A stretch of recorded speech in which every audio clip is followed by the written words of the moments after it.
Olá! A Secretaria Estadual de Saúde do Rio Grande do Sul, por meio do Centro Estadual de Vigilância em Saúde, registrou até o dia 1º de junho, último boletim divulgado pelo órgão, 2.698 casos suspeitos de dengue. Destes, 903 casos foram confirmados e Novo Hamburgo está nessa lista. Este é o panorama mais atual acerca dessa doença no estado. O mosquito Aedes aegypti está se proliferando de forma crescente e transmite, além da dengue, outras doenças perigosas, como a febre amarela, Zika vírus, chikungunya e agora maiaro, em estados como Rio de Janeiro, Minas Gerais e Mato Grosso do Sul. Para falar sobre essa situação, entrevistamos hoje a médica veterinária Juliana Stephanie Simões Matos. Ela é coordenadora do Departamento de Vigilância Ambiental em Saúde aqui no município. Juliana, seja muito bem-vinda aqui ao nosso programa Vitalidade. Obrigada. Muito importante falar sobre esse assunto, principalmente agora, né, em que temos em mãos o levantamento rápido de índices de Aedes aegypti, esse estudo que foi feito, então, nos meses de maio e de junho, pela Prefeitura Municipal, em parceria com a Universidade Fevale, né, através do Convênio de Prevenção e Combate à Dengue. É isso, Juliana? Isso, correto. Então, gostaria que você nos contasse, então, um pouco mais sobre quais foram os objetivos e como foi realizado esse levantamento, né, e a que índices vocês chegaram aqui no município de Novo Hamburgo. Olha, o levantamento de índice rápido de Aedes aegypti, ele é feito em cerca de 4 vezes ao ano. É uma determinação do Ministério da Saúde e todos os municípios no Brasil realizam o trabalho, né? No nosso município, nós fazemos eles com 8 extratos, né? Dividido em 8 extratos, é um programa de computador que ele divide esses extratos e são mais ou menos uma média de 9 a 12 mil imóveis no município que são vistoriados, são verificados, né, de acordo com essa estatística que o computador pede. São cada extrato é em torno de 450 a 500 imóveis que são avaliados, né? O Lira, ele serve como uma fotografia do nosso município naquele instante, né? De quais são os principais depósitos, qual é o índice de infestação predial, quais são as principais preocupações que nós temos que verificar hoje, pensando em evitar uma proliferação maior ou um surto, uma epidemia das doenças transmitidas por Aedes aegypti no decorrer do ano. Esses extratos, eles dizem respeito, ele é um mapeamento da cidade, são territórios, por exemplo? Sim, são regiões? Isso, são regiões do nosso estado, são regiões do nosso município. O computador, ele pega proximidades com bairros, eles são também bairros muito parecidos entre si, né, tanto com a questão de divisão de geografia, de depósitos, né, contendo coleções líquidas, e ele serve como para tu poder saber quais são os principais depósitos, quais são os principais problemas que a gente está enfrentando no nosso município hoje, nas questões de coleções líquidas que são colocadas nos diversos tipos de áreas do nosso município. Tem algum bairro ou alguma dessas regiões que tem uma proliferação maior desse mosquito, ou a nossa cidade, o cenário é mais ou menos parecido? O nosso cenário hoje de índice de infestação predial geral é de 7,2%. Mas existem alguns bairros que no levantamento de índice rápido apresentaram um índice muito maior do que o nosso índice de infestação predial geral, e inclusive acima de 10%. Alguns bairros como Pátria Nova, Primavera, Operário, eles apresentaram índices acima de 10% e isso é bastante preocupante para nós, porque isso significa que existem muitas coleções líquidas dentro dos imóveis, né, independente do tipo, e pelo estudo também a gente verificou que são os depósitos móveis do tipo B, que são pequenos depósitos que as pessoas precisam prestar atenção em casa, no seu pátio, na sua residência, né, porque são tampinhas de garrafa, são os vasinhos os pratinhos de planta, algum resíduo sólido que porventura tenha ficado no pátio, né, que a pessoa deixou ali porventura e acabou acumulando líquido, né. Então a gente tem muita preocupação nesse sentido desses depósitos, porque é do tipo B, porque eles são crescentes, né, a encontrarmos eles durante as vistorias, e o Lira ele demonstrou isso exatamente como vinha vendo a realidade na hora do trabalho de campo, excesso de depósitos B. Foram 2 meses, então, em que equipes da vigilância com a Universidade Fevale visitaram as residências aqui do município? Na verdade, o Lira ele acontece nos meses de maio e junho, por determinação do Ministério, mas o estudo ele é feito em uma semana, né? Justamente para tu ter o panorama, essa fotografia da realidade do município, para tu poder saber quais são os pontos que tu tem que abordar para evitar que surtos possam vir a acontecer. E quando as visitações são feitas, as equipes já vão orientando as pessoas sobre o que fazer ou como está a situação da casa? Por exemplo, aqui tem depósitos onde pode haver a proliferação do mosquito. Eles já chegam a dar algumas dicas para que as pessoas já possam ir tomando algumas atitudes no sentido de eliminar esses criadouros? Sim, com certeza. Os nossos agentes de campo eles são treinados para dar essas informações, essas orientações de educação em saúde, tá? Além das orientações, eles também fazem a remoção dos depósitos que podem ser feitos, né? Que é o que a gente chama de tratamento mecânico. E eles também distribuem um material educativo que todos os anos o município faz para ser distribuído justamente tanto no Lira quanto no levantamento de índice, que é o nosso trabalho rotineiro que a gente faz todos os dias visitando as casas das pessoas. Vocês chegam a recolher alguma amostra para fazer algum tipo de exame para ver se a água está contaminada? Sim, cada vez que a gente vai fazer as visitas, seja do Lira ou do levantamento de índice, do Lira ou do levantamento de índice com tratamento, os nossos agentes de campo, eles recolhem nos depósitos com água larvas de insetos, né? E depois essas amostras são encaminhadas ao laboratório, que através de microscopia a gente avalia quais são de Aedes aegypti, de Aedes albopictus e de outros insetos.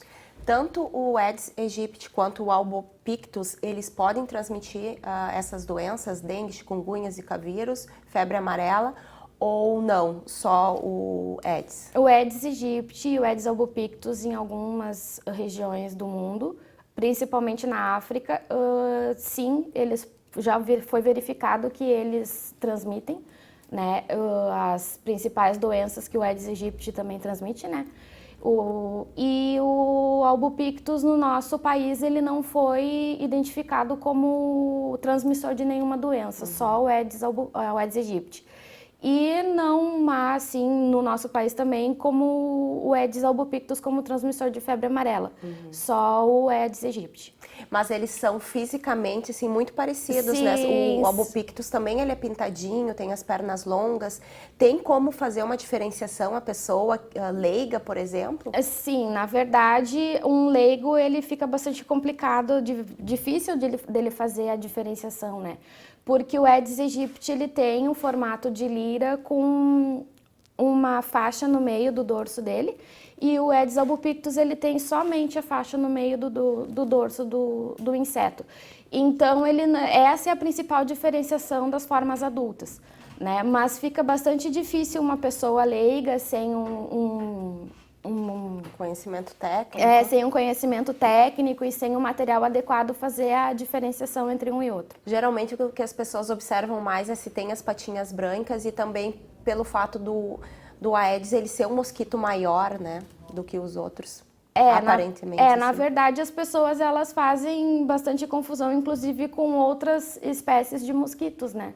Elas acham que qualquer mosquito que elas encontram em casa é o Aedes aegypti ou a Aedes albopictus, mas a principal característica que eles observam são realmente as patas com as manchinhas brancas. Mas isso não quer dizer que todo mosquito que você encontra em casa é obrigatoriamente o Aedes aegypti. E nem que todo o mosquito Aedes aegypti transmite essas doenças. Sim, o mosquito Aedes aegypti ele precisa estar contaminado com algum dos vírus para poder ser transmissor da doença para as pessoas, porque como ele já dizem tecnicamente, ele é o vetor da doença, né? Mas ele precisa estar contaminado para que ele possa transmitir a doença. E é só o mosquito fêmea que transmite? Exatamente.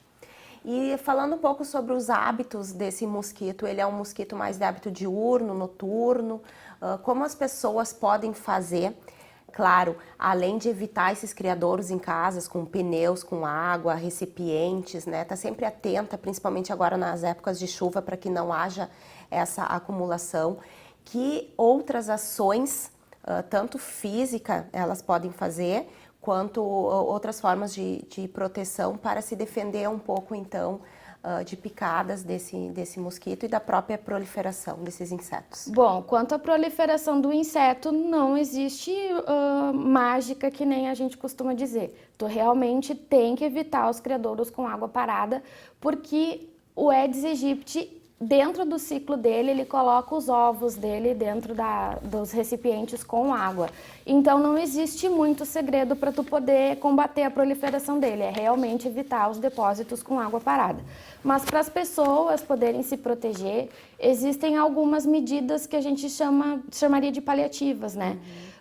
Como utilização de repelentes, utilização de repelentes que afastam as formas adultas, né? Seja aquele que tu conecta na eletricidade, como aquele que tu spray, né? Que tu espalha por via aérea. Mas o segredo não tem, para tu realmente não ter o problema com o mosquito, o segredo é realmente combater as coleções líquidas próximo das residências, porque o Aedes aegypti, ele é um mosquito que ele se adaptou muito à zona urbana, né? Ele se adaptou a conviver próximo dos seres humanos. E a facilidade da presença de depósitos com água que as pessoas porventura possam deixar vai facilitar com que ele vai facilitar a proliferação dele e vai fazer com que ele conviva cada vez mais próximo com os seres humanos, né? Quanto às formas adultas estarem, digamos, presentes na nossa rotina, incomodando as pessoas, porque as pessoas se sentem bastante incomodadas com a presença dele, os hábitos seriam mais no início da manhã e no final da tarde, principalmente. Fechar a casa, então, seria uma opção? Tem algum horário que ele costuma estar mais presente? Geralmente no final da tarde, né? Mas as pessoas que gostam de manter, né, a casa aberta para ficar arejada, a gente aconselha colocar telas nas janelas, né, para evitar que ele saia da área de fora, né, do pátio para dentro da residência. Ou utilizar os aparelhos, aqueles que vão na eletricidade, para poder afastar as formas adultas.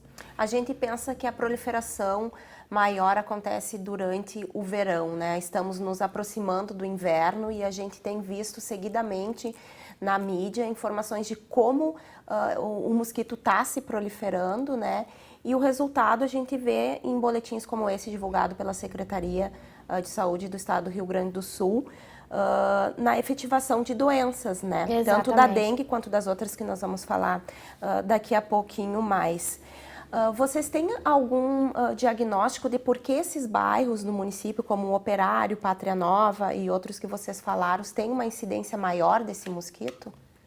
Olha, a presença das coleções, principalmente do tipo B, é uma delas, mas o que a gente também observa é que no nosso inverno, a gente não teve inverno ainda, né? Uhum. A gente está em junho e ontem, por exemplo, fez 26, 28 graus. Né? Então a gente também está tendo uma pluviosidade considerável, né? Maio, junho e depois esquenta. Então a gente teve uma mudança climática além da adaptação do Aedes aegypti à área urbana. E o que aconteceu? Junto com a presença desses depósitos, fez com que a infestação aumentasse. Então a gente tem um conjunto de fatores, que é tanto a adaptação do vetor, quanto a climatologia, quanto a presença das coleções líquidas. Então realmente nós precisamos da ajuda da população nesse sentido. Como é o ciclo de vida do mosquito? Bom, o Aedes aegypti, ele se prolifera através dos ovos, né, que são colocados em coleções líquidas, né, e aí depois esses ovos eclodem, eles passam por uma fase larval, depois eles viram pupa e das pupas eles emergem para a fase adulta. mas os ovos, eles têm uma capacidade de ficar em stand-by, assim, Sim, por algum tempo, né? exatamente. É esse um dos problemas que as pessoas acham, né? Não só a temperatura, sim, de fato, ela ajuda a diminuir a incidência da presença, no caso dos mosquitos, mas os ovos, eles podem ficar até 1 ano inerte nessa forma stand-by, que nem tu falaste, porque eles são bastante resistentes. Então, mesmo que tu não tenha a água naquele momento de inverno, depois, se por começar a primavera, verão, e aquele ovo, mesmo que ele esteja parado numa borda de um recipiente qualquer, até mesmo a água do cachorro, se você não lavar com esponja, né, e com frequência, ela pode também proliferar ali, pode ficar em qualquer bordinha de recipiente. Então, a partir do momento que ele entra em contato com água, o início do ciclo pode retomar. As pessoas têm que cuidar do seu pátio, né? Acho que sempre se fala dessas campanhas de conscientização, a importância delas, porque está aí, né, a principal forma de combater as doenças, né? Exatamente. Combatendo o mosquito. Mas em locais públicos, por exemplo, praças, chafariz, casas que estejam algum tempo paradas e que tenham piscinas, por exemplo, né? Como vocês fazem essa avaliação? E também se a vigilância ela recebe algum tipo de denúncia nesse sentido? Sim, a vigilância recebe bastante denúncia, principalmente das casas abandonadas com piscina e terrenos baldios, né? Quando a situação é de terreno baldio, a gente vai lá, verifica, né? E passa para a secretaria competente para que ela possa notificar o proprietário, né? E o proprietário proceder com a limpeza do terreno ou a prefeitura arca com essa despesa, esse trabalho, e depois, posteriormente, é cobrado no IPTU a limpeza desse terreno, né? Quanto às casas abandonadas, a gente tenta entrar em contato com o proprietário primeiramente. Quando, porventura, existe a possibilidade de acesso a essa residência, a gente coloca o larvicida na piscina, né? Mas isso é bastante difícil porque a maioria está totalmente fechada. Mas o que acontece? As piscinas com água parada, elas começam a modificar a ecologia dela e a ecologia, às vezes, ela se torna imprópria para o mosquito, né? Porque, apesar dele estar adaptado, ele ainda prefere a água limpa e parada, né? Apesar de terem estudos que já encontraram ele na água de esgoto, né? Ele ainda prefere a água limpa e parada, mas a ecologia daquela piscina que ficou verde, né, que o pessoal gosta muito de dizer porque a piscina está verde, ela não é tão propícia para a proliferação deste mosquito em si, o que não significa que outros insetos, outros mosquitos não possam vir a se proliferar naquela água. Juliana, nós já entrevistamos aqui no programa o Paulo Henrique Schneider, que é coordenador do Convênio de Prevenção e Combate à Dengue, né, representando a Universidade Fevale. Isso. Qual a importância desse convênio, então, entre a Prefeitura Municipal e a Universidade Fevale na luta, então, contra esse mosquito? Olha, é muitíssimo importante, né? O pessoal da Universidade Fevale, ele tem feito o nosso trabalho de campo, né? Hoje nós temos em torno de 45 pessoas trabalhando no convênio, né? Entre os agentes de campo, que são graduandos da área da saúde, e 5 biólogos, né? Esses biólogos são os nossos supervisores e o Paulo é o chefe de toda a equipe, né? E eles fazem um trabalho muito importante, eles têm toda a dispersão do vetor, a evolução, né, desde 2012 praticamente até hoje, eles têm toda a dispersão, tem um mapeamento no caso da infestação de quando começou até a situação atual, e eles também fazem os levantamentos epidemiológicos, como por exemplo os bairros que tiveram notificação de doença, né? Quais são os depósitos que foram levantados durante o ano. Todo esse tipo de relatório técnico, eles são capazes de fazer, estão capacitados para fazer e realizam de uma forma muito eficiente. Né? O pessoal, eles gostam, eu digo que eles gostam do que eles trabalham, né? Porque eles fazem um serviço assim bastante legal.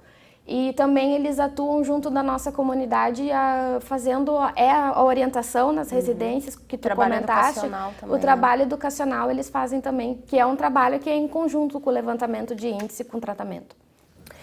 Outro estudo importante que eu gostaria que você comentasse um pouco é o estudo que afirma que a presença da bactéria Wolbachia, isso, né, em Aedes aegypti, tem a capacidade de reduzir a transmissão das doenças, né? Essa pesquisa, ela foi supervisionada por um pesquisador da Fiocruz e líder do World Mosquito Program, é assim? Isso, World Mosquito Program. No Brasil, Luciano Moreira. Eu gostaria que você falasse, então, um pouquinho mais desse estudo e como ele pode, então, diminuir a probabilidade dessas doenças todas, além da dengue, que nós vamos falar mais pra frente. Bom, eu sou uma pessoa que eu sou bastante adepta do controle biológico. Eu acredito que o controle biológico em relação ao controle químico, ele é muito mais eficiente, sem contar os danos que se causam ao meio ambiente, são bastante reduzidos, né? E a Wolbachia, ela é no caso o WMP, ele é um programa mundial, né? E ele é liderado porque começou numa universidade australiana e aí se espalhou, né, o programa, porque o mosquito Aedes aegypti, eu digo, ele está globalizado. Sim. Né? Ele está disperso em diversos países, em todos os continentes. E aí vários pesquisadores de diversos países acabaram instituindo o WMP, né, em parceria com essa universidade australiana que iniciou, e realizam pesquisas com Wolbachia nos seus países, e aqui no Brasil é liderado pela Fiocruz, né? A Wolbachia, ela é uma bactéria que ela é colocada em laboratório nos ovos do Aedes aegypti, né? E depois esses mosquitos com Aedes aegypti, eles são liberados no ambiente depois de adultos, para que eles possam entrar em contato com os mosquitos, digamos assim, naturais daquela região, e assim possa se ter linhagens posteriores que também sejam contaminadas com a Wolbachia, né?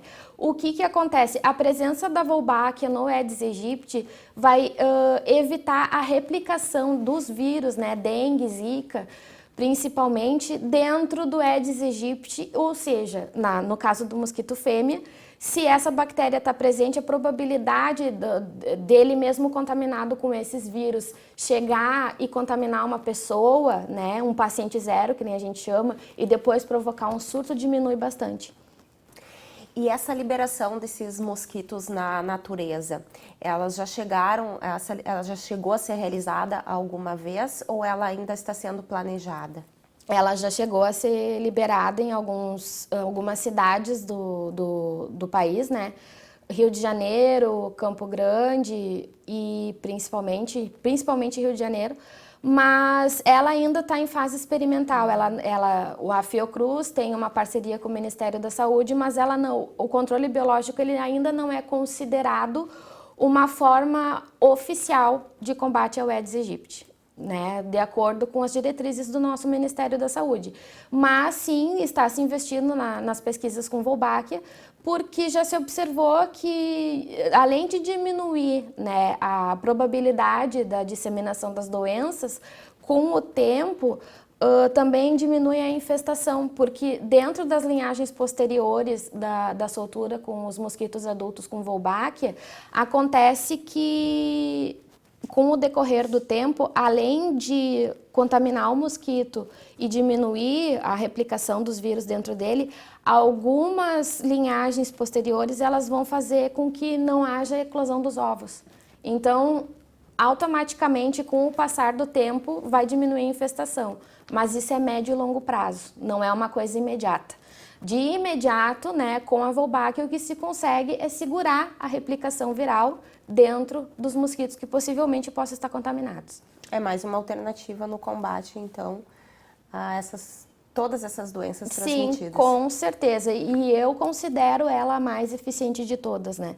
Até porque, como eu digo, biologia não é matemática. Você pode acabar tendo uma resistência posterior, né, utilizando as formas químicas de tratamento, tanto dos depósitos quanto das formas adultas, né, de combate, elas podem acabar se tornando resistentes, né? Então, eu acredito que o controle biológico seja realmente a alternativa para o futuro. Nós chegamos ao final desse nosso primeiro bloco. O Vitalidade de hoje traz mais informações sobre doenças como dengue, febre amarela, zika vírus, chikungunya e maiaro. Todas têm em comum a transmissão pelo mosquito Aedes aegypti. Conversamos com a coordenadora do Departamento de Vigilância Ambiental, Juliana Matos. Nós vamos a um breve intervalo e voltamos já. Fique conosco.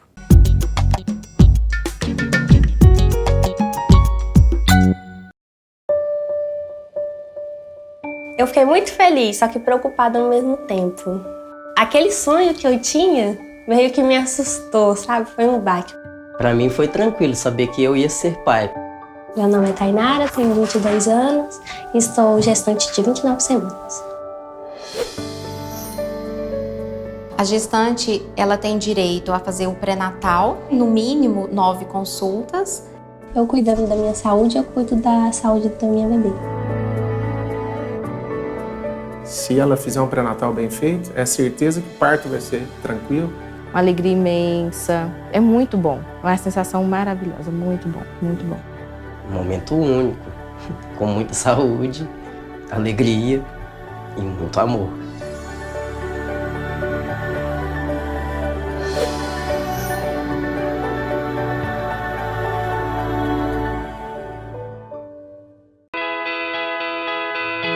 No Brasil, cerca de 20% das mulheres agredidas fisicamente pelo marido ou companheiro permanecem em silêncio.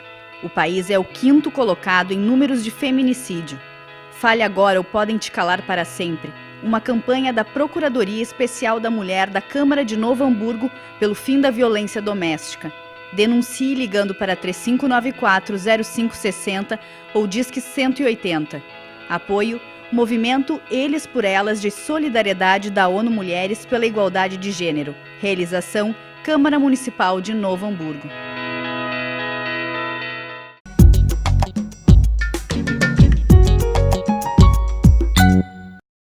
Estamos de volta com o programa Vitalidade. Aqui no estúdio da TV Câmara conversamos com a coordenadora do Departamento de Vigilância Ambiental, Juliana Matos. Ela nos traz mais informações sobre as pesquisas e ações desenvolvidas por Novo Hamburgo para combater o mosquito Aedes aegypti. No bloco passado a gente falou bastante então sobre esses estudos, né? Sim. E sobre as novidades de pesquisas relacionadas a esse tema. E nesse bloco vamos falar um pouco mais então sobre a situação de Novo Hamburgo em relação a essas doenças, né? Sim. Começando pela dengue. Tem casos confirmados de dengue no município, qual é a situação? Temos casos confirmados de dengue, tá? Nós, Secretaria de Saúde Municipal, consideramos eles como importados, mas a Secretaria Estadual de Saúde considerou um deles como autóctone, né? Então nós, apesar de termos a nossa avaliação técnica, nós seguimos a diretriz da Secretaria Estadual. Então, sim, temos um caso autóctone em Novo Hamburgo e temos casos importados também. Quantos no total? Nós temos cerca de 3 casos ao todo, né? 3 a 4 casos, sendo que um deles foi considerado autóctone. Quais são os principais sintomas da dengue? Eu sei que são sintomas bem parecidos, né? As 3 doenças às vezes têm uma dificuldade e até mesmo com um resfriado, com uma gripe, alguns dos sintomas se confundem, né? Então, se tu pudesse nos trazer mais esclarecimentos sobre o que seria um alerta, assim, de que não é um simples resfriado e pode ser uma dessas doenças transmitidas pelo mosquito? Bom, eu acredito que a primeira coisa que tem que ser feita é uma anamnese correta, né? E ser comparado os sintomas do paciente, no caso, com a situação epidemiológica do local. Eu acredito que isso possa ser válido para qualquer município no país. Mas, a princípio, né, nós temos a chikungunya como as questões de dores musculares e dores de articulações bastante fortes, né? Temos o Zika com bastante vermelhidão com prurido, né? E a dengue, né, com a febre um pouco mais baixa, mas também com dor no fundo dos olhos, né, dores musculares e manchas avermelhadas. Todos eles têm manchas avermelhadas, né? Mas existem pequenos detalhes que são esses que eu acabei de citar, que tu consegue fazer uma diferenciação um pouco mais rápida entre um e outro. Quanto à dengue, alguns municípios já dispõem, que é o caso de Novo Hamburgo, que é o teste rápido para dengue, né? Então, quando houver, né, no caso, a suspeita, o médico pode indicar, né, caso ele seja da vontade dele, né, porque os médicos, eles têm autonomia para indicar, né, os seus exames e o seu tratamento, de acordo com o diagnóstico que eles fazem. Mas existe a possibilidade, né, dele solicitar que o paciente faça o teste rápido para poder ter um direcionamento. Como é esse teste rápido? É similar ao que fazem para detectar o HIV e outras doenças? Ou é um exame de sangue? Não, o exame de sangue, ele é a coleta que é feito para o paciente, né? O Zika vírus, a coleta é feita 5 dias a partir do início dos sintomas, preferencialmente até o 5º dia. Tem um período de incubação para as doenças, assim, que se fizesse o exame não detectaria, por exemplo? Tem. No caso do Zika vírus, para o exame de sangue, né? São 5 dias, e para a chikungunya e para a dengue são 7 dias, né? A partir do início dos sintomas. E o teste rápido, tu tem a prova do laço, né, que é uma prova física. E tu também, hoje em dia, tem testes similares, parecidos com esse do HIV, mas o principal ainda hoje é do teste rápido, é a prova do laço, né. Os enfermeiros foram treinados para isso, né, algum tempo atrás. E ele consiste em tu verificar a questão da vermelhidão, né, numa área que é colocado um cartão, vermelhidão, e aí de acordo com a vermelhidão que é vista naquela área daquele cartão, tu pode diagnosticar, não digo diagnosticar, mas tu pode ter um direcionamento do diagnóstico. E falando um pouco mais sobre os tipos de dengue, além da hemorrágica, tem outros tipos de dengue? Tem alguma que é mais mortal ou mais severa do que outras? Na verdade, hoje a gente não fala mais em dengue hemorrágica, a gente fala em 3 tipos de dengue, né? Desde a forma aguda até a forma severa, que pode ser a forma hemorrágica, né? A aguda, moderada e severa. Então, o que acontece? Hoje em dia existem 3 teorias para que se possa chegar no desenvolvimento da forma hemorrágica, que seria severa, né? Como existem 4 tipos de vírus da dengue, existe 3 possibilidades. Ou a pessoa ficou contaminada com a forma mais severa, né, com o vírus que já causa diretamente a forma mais severa, ou ela se contaminou pela 2ª vez com um vírus que possa transmitir, no caso que tenha chegado, que é da forma mais severa, ou a junção das duas. Né? Das 2 teorias é o que se propõe hoje. Isso quer dizer que se tu teve dengue uma vez, tu pode ter de novo, tu não tá imune por causa que são 4 tipos de vírus diferentes. E em relação às vacinas, quais são as novidades que nós temos? Já temos vacinas capazes de proteger contra essas doenças ou algumas delas? Sim, temos vacina para dengue já, né? Temos um laboratório farmacêutico que já desenvolveu ele. Mas o Ministério da Saúde hoje recomenda que, através da Anvisa, recomenda que seja feito somente para os pacientes que já tiveram alguma forma de dengue. Justamente porque a vacina pode chegar e acabar fazendo com que a pessoa tenha uma reação de forma severa. Então, foi recomendado, né? A Anvisa, no caso, não recomendou, a Anvisa determinou que fosse feito somente nas pessoas que já tiveram algum tipo dos vírus, já foram contaminados por algum tipo de vírus. E além disso, a gente sabe que tem a vacina para febre amarela, né? Sim. Que antes eram em 2 doses e agora a normativa é uma só, né? Isso.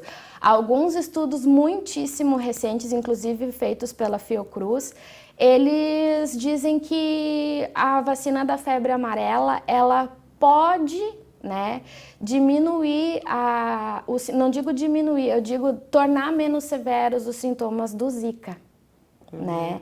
Não digo evitar, mas assim, ele está em fase de teste de laboratório, né, em animais de laboratório, não tem nada definido ainda em questão do Ministério da Saúde, são apenas estudos acadêmicos ainda. E contra a Zika e também a chikungunya não tem ainda nada previsto em relação à vacinação? Ainda não. Tá.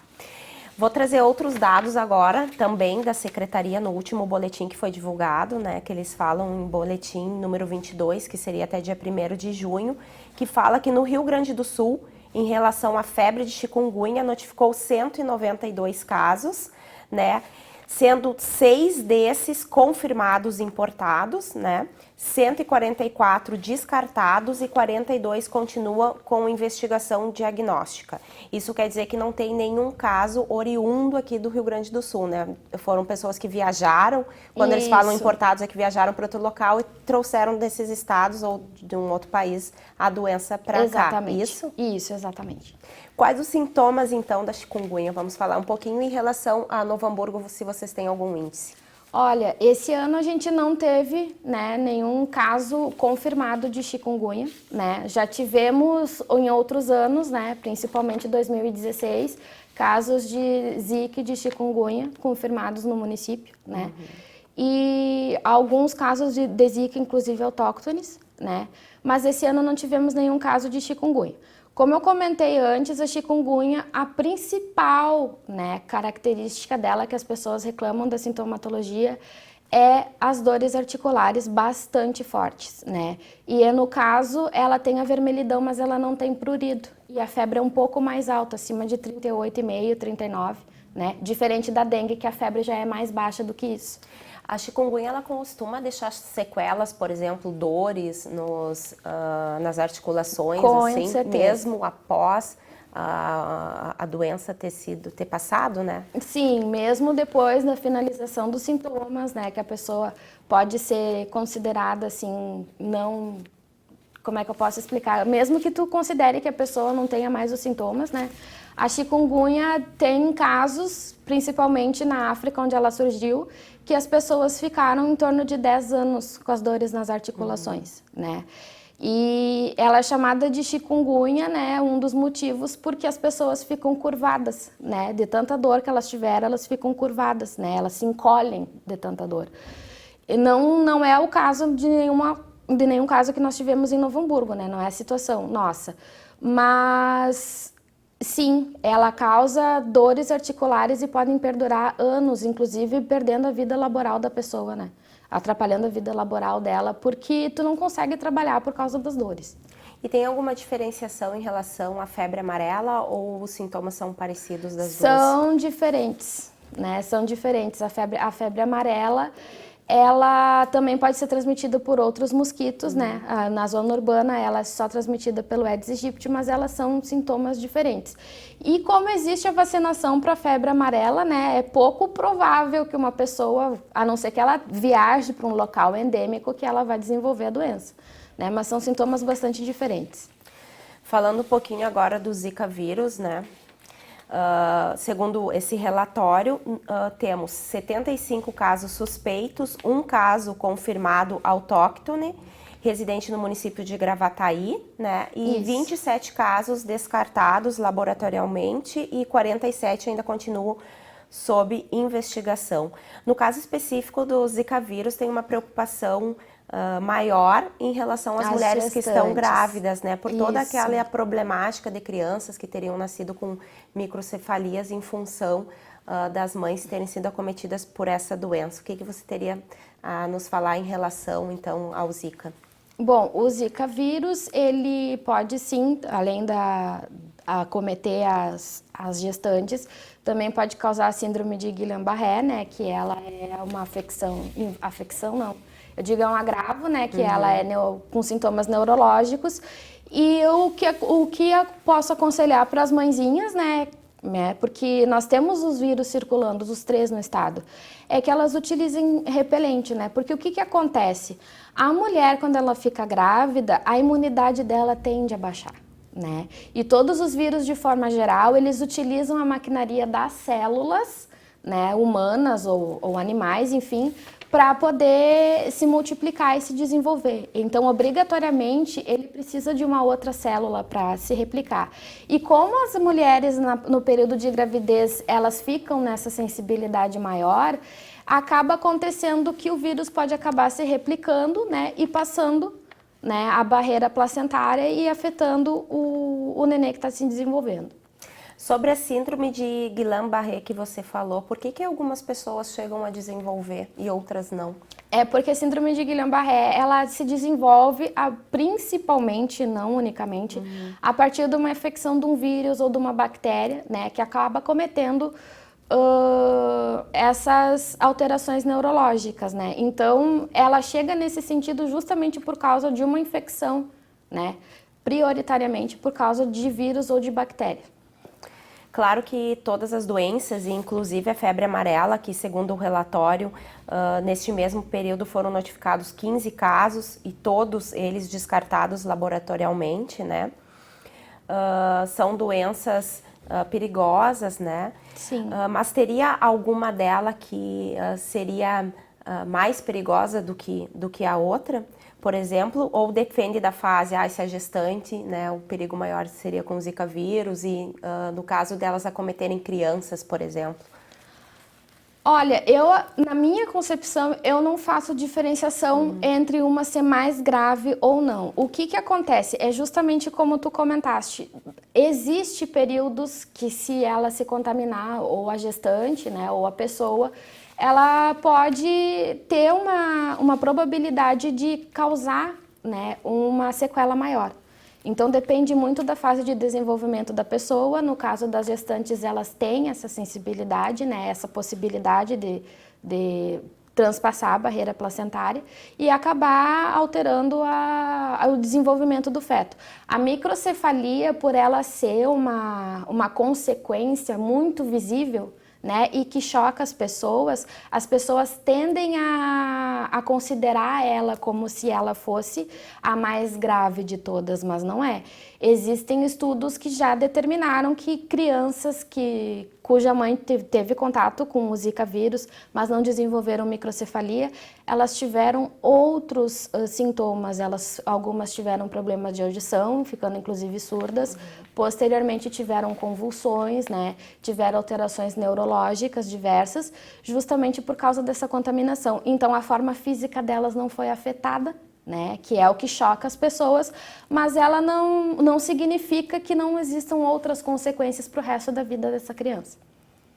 Vocês, enquanto departamento, né, de vigilância, trabalham com essa temática o ano todo. Como você falou, são diversas pesquisas que são realizadas e também o próprio trabalho desenvolvido em parceria com a Universidade Fevale, né? Sim. O que vocês pensam, então, para fazer daqui para frente, né? Estamos no mês de junho, né? Quais são as ações que devem nortear o trabalho de vocês em relação a toda essa situação do mosquito Aedes aegypti e a sua proliferação aqui no município? Bom, já com o resultado do LIRA anterior e agora reiterado pelo estudo, né, do último LIRA, nós já desenvolvemos um plano de ação junto aos gestores de saúde, né, onde nós vamos intensificar, né, as ações de educação em saúde junto às nossas escolas, com a temática do Aedes aegypti, né? Porque nós já não é mais temática dengue, é temática das doenças transmitidas pelo Aedes aegypti, porque já são tantas, né?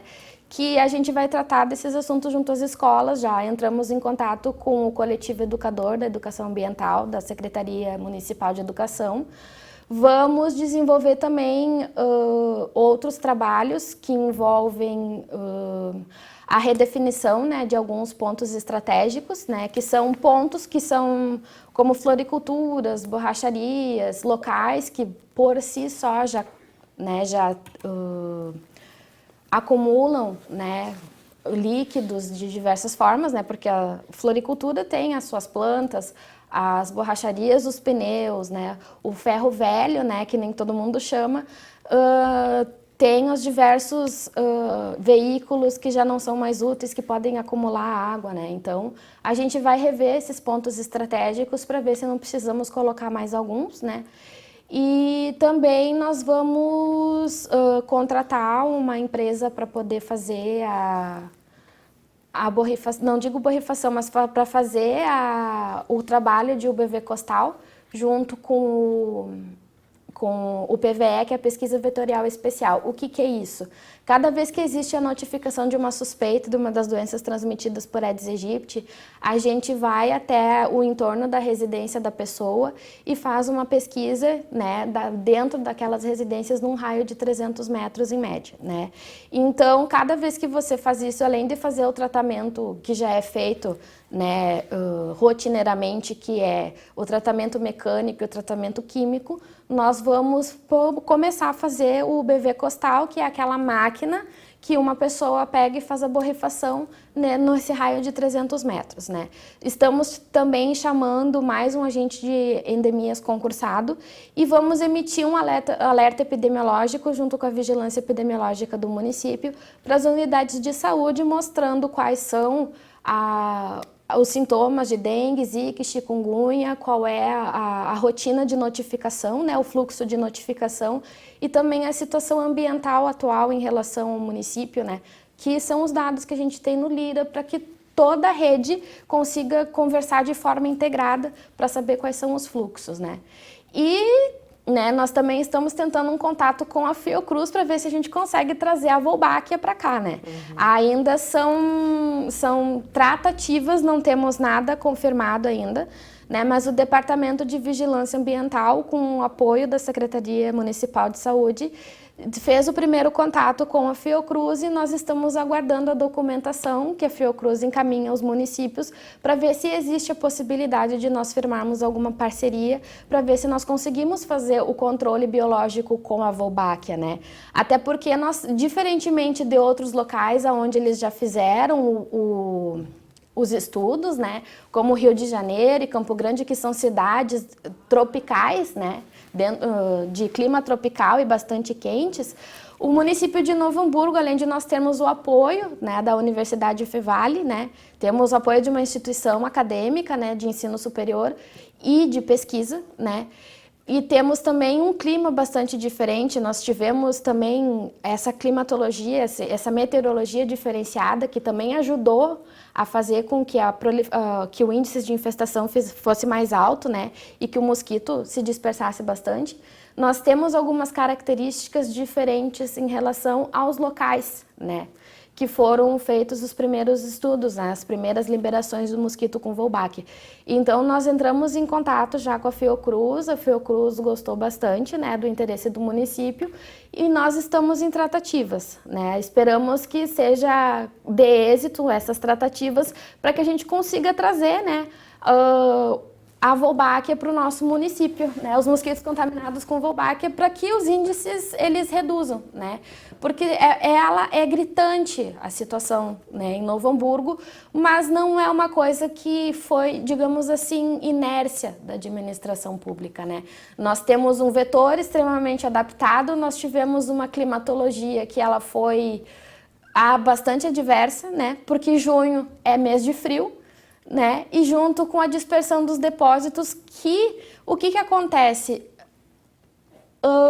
As pessoas, eu acredito que elas têm uma cultura no Rio Grande do Sul, não é Novo Hamburgo, né? Eu digo Rio Grande do Sul, que chega inverno, o mosquito some, né? E não é essa a realidade, né? Com a nossa meteorologia atual. E também porque o que acontece? Toda e qualquer situação de surto, de epidemia, as pessoas, logo imediatamente após aquele surto, aquela epidemia, elas tomam cuidados extremos. E depois elas acham que não pode voltar a acontecer e relaxam, né? Então, nós temos todas essas características favoráveis para que a Wolbachia possa vir até nós, né? Então, eu espero que seja de sucesso essa tratativa com o Ministério, porque eu acredito não só para Novo Hamburgo, mas questão nacional. Só tratamento biológico para poder reduzir a situação. Nós falamos sobre todas as doenças, né, transmitidas pelo Aedes, e esqueci de falar da Maiaro, que a gente falou que está surgindo em estados como de clima mais tropical, né, Rio de Janeiro, Sim. Mato Grosso do Sul e Minas Gerais. Isso. Teria algumas considerações diferentes para dar sobre essa doença? A Maiaro, ela ficou muito tempo restrita ao estado do Mato Grosso do Sul, anos, né, e ela foi considerada por um tempo só naquele local como existente.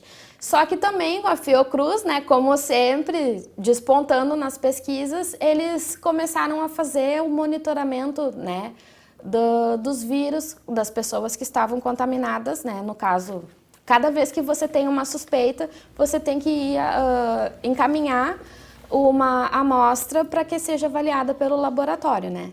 Para confirmar qual é o tipo de doença, se a tua suspeita está correta ou não. Tanto é que tu mesmo apontou que alguns casos foram descartados. Então, é por isso que eles são descartados, por causa da avaliação do laboratório. Então, eles fazendo essa triagem, né, esse monitoramento, eles acabaram descobrindo que algumas pessoas que estavam apresentando suspeita de dengue, de zika ou de chikungunya, na verdade, tinham maiaro. Né? E possivelmente foram pessoas que foram até o Mato Grosso do Sul, foram depois para os seus estados, as suas residências de origem, e acabou tendo essa dispersão. E são sintomas praticamente parecidos, então Exatamente. iguais, né? Para que tenha havido essa confusão, né? Exatamente. Estamos chegando no final do nosso programa, falamos amplamente então sobre as pesquisas, as ações que estão sendo desenvolvidas pelo município de Novo Hamburgo, mas também pelo Brasil, né? Sim. Através da Fiocruz, para a prevenção dessas doenças e a diminuição da proliferação do mosquito Aedes aegypti, que é o principal transmissor, né, de todas essas doenças, febre chikungunya, dengue, febre amarela, maiaro. E zika vírus também, né? Gostaria que, para encerrar, você deixasse uma mensagem para a nossa comunidade que está assistindo o nosso programa aqui de Novo Hamburgo, da região, sobre a importância da conscientização, né, da eliminação, então, dos possíveis focos, né, de proliferação desses mosquitos e também sobre todas essas doenças que ele transmite.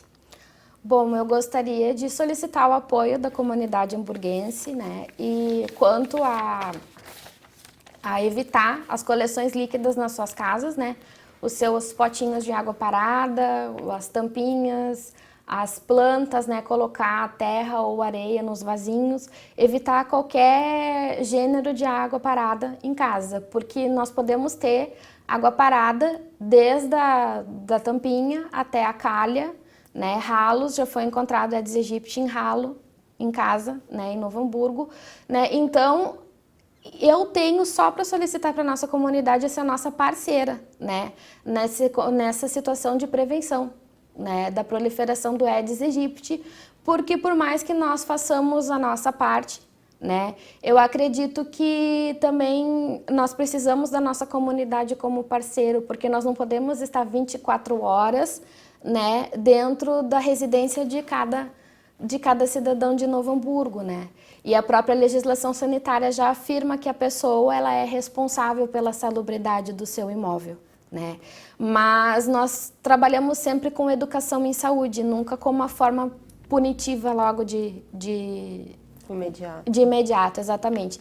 Então, eu realmente solicito para a nossa comunidade que ela seja nossa parceira na prevenção da proliferação dos focos de Aedes aegypti, fazendo a sua parte dentro do seu pátio, né?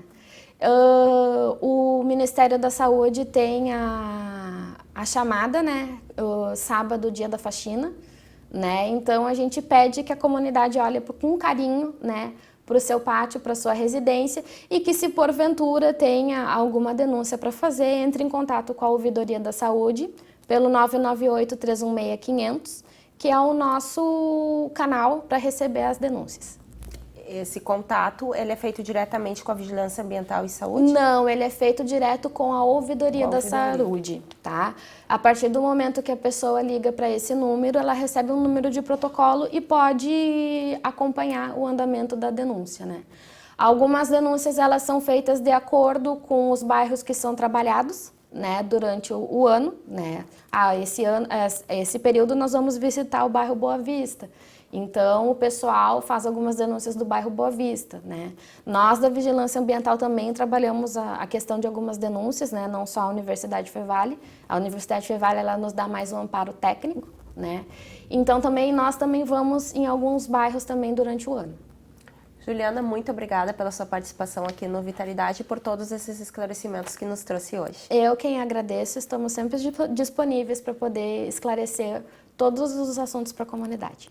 O Vitalidade, que falou sobre as doenças transmitidas pelos mosquitos Aedes aegypti, dengue, zika vírus, chikungunya, febre amarela e maiaro, chegou ao fim. Conversamos com a médica veterinária Juliana Stephanie Simões Matos sobre estudos, pesquisas e ações desenvolvidas para evitar a proliferação desse inseto, além dos sintomas, tratamentos e perigos das doenças transmitidas. Juliana é coordenadora do Departamento de Vigilância Ambiental e Saúde aqui de Novo Hamburgo. O programa será reprisado pela TV Câmara, canal 16 da NET, e essas e outras edições do Vitalidade estão disponíveis no nosso canal, youtube.com/TV Câmara NH. Lembramos que sugestões de pautas para serem debatidas aqui pelo programa podem ser enviadas para o e-mail tv@câmaranh.rs.gov.br e também por esse WhatsApp que aparece aqui na tela. Agradeço a companhia de vocês e até o próximo programa.